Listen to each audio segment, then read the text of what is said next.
Hi குழந்தைகளா. இன்னைக்கு நம்ம என்ன ஸ்டோரி என்ன கதை பார்க்க போறோம்? இதுல என்னென்ன இருக்கு? என்னது இது? இது என்ன? இது இது இது உங்களுக்கு பிடிக்குமா இந்த கதை? பார்க்கலாமா?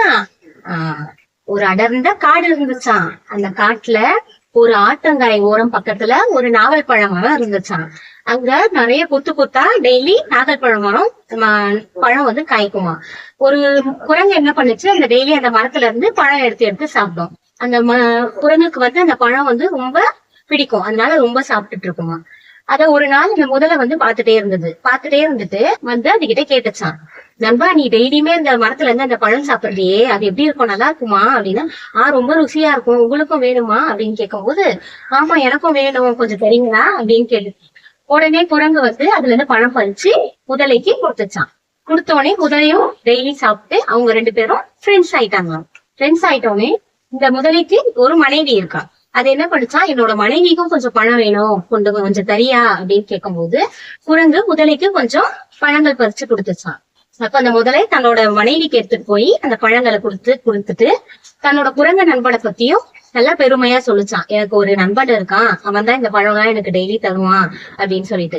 உடனே இந்த பெண் முதலையும் நல்ல பழங்களை ருசிச்சு சாப்பிட்டு, இந்த பழம் ரொம்ப ருசியா இருக்கே, அப்ப இந்த பழமே ரொம்ப ருசியா இருக்கே, இதை டெய்லி சாப்பிடுற அந்த குரங்கோட இதயம் எவ்வளவு ருசியா இருக்கும் அப்படின்ட்டு யோசிச்சுட்டு தன்னோட கணவர் முதலை கிட்ட போய் சொல்லிச்சான்.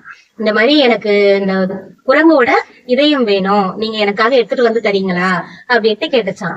உடனே ஆண் முதலை என்ன பண்ணுச்சான், இல்ல அவன் என்னோட நண்பன், நீ அவனுக்கே என்ன துரோகம் நினைக்க பாக்குறியா அப்படின்ட்டு சண்டை போட்டுச்சான். உடனே பெண் முதலை என்ன பண்ணுச்சான், இல்ல எனக்கு ஒரு தீராத ஒரு நோய் இருக்கு, அத வந்து அந்த குரங்கோட இதயத்தை நான் சாப்பிட்டாதான் எனக்கு அது தீரும், அதனால நான் கேட்டா நீங்க என்ன கோவப்படுறீங்க அப்படின்னு கேட்டோடனே ஆண் முதலைக்கு வந்து இறக்கப்பட்டு, சரி ஓகே நான் உனக்கு வந்து அந்த குரங்கோட இதயத்தை கொடுக்குறேன் அப்படின்னு சொல்லி வாக்கு கொடுத்துச்சான். அந்த முதலையும் வந்துச்சான். அந்த நகர்பற மரத்துக்கிட்ட வந்தோடனே குரங்கு கிட்ட கேட்டுச்சான், எனக்கு வந்து நண்பா என்னோட மனைவி வந்து உனக்கு விருந்து கொடுக்கணும்னு நான் நினைக்கிறா, நீ என் கூட வர முடியுமா அப்படின்னு கேட்டுச்சான். உடனே குரங்கும் ஓகே நண்பா நான் வரேன் அப்படின்னு சொல்லிட்டு குரங்கு வந்து முதலையோட முதுகுல ஏறி பயணம் போனாங்களாம். ஆற்றுல கரைக்கு போனோடனே முதலை சொல்லிச்சான், நண்பா நான் வந்து என்னோட மனைவி வந்து உனக்கு விருந்து கொடுக்கறதுக்கு கூப்பிடல, நான் உன்கிட்ட போய் சொல்லிட்டேன், அவளுக்கு வந்து உன்னோட இதயம் வேணும்னு கேட்டா, அதனாலதான் நான் உன்கிட்ட அப்படி சொல்லிட்டேன் அப்படின்னு சொன்னோடனே குரங்குக்கு என்ன பண்றதுன்னே தெரியாம ரொம்ப அதிர்ச்சியில ஆயிடுச்சான். உடனே குரங்கு வந்து புத்திசாலித்தனமா திடீர்னு ஒரு யோசனை வந்து, என்ன நண்பா இதை நீ முன்னாடியே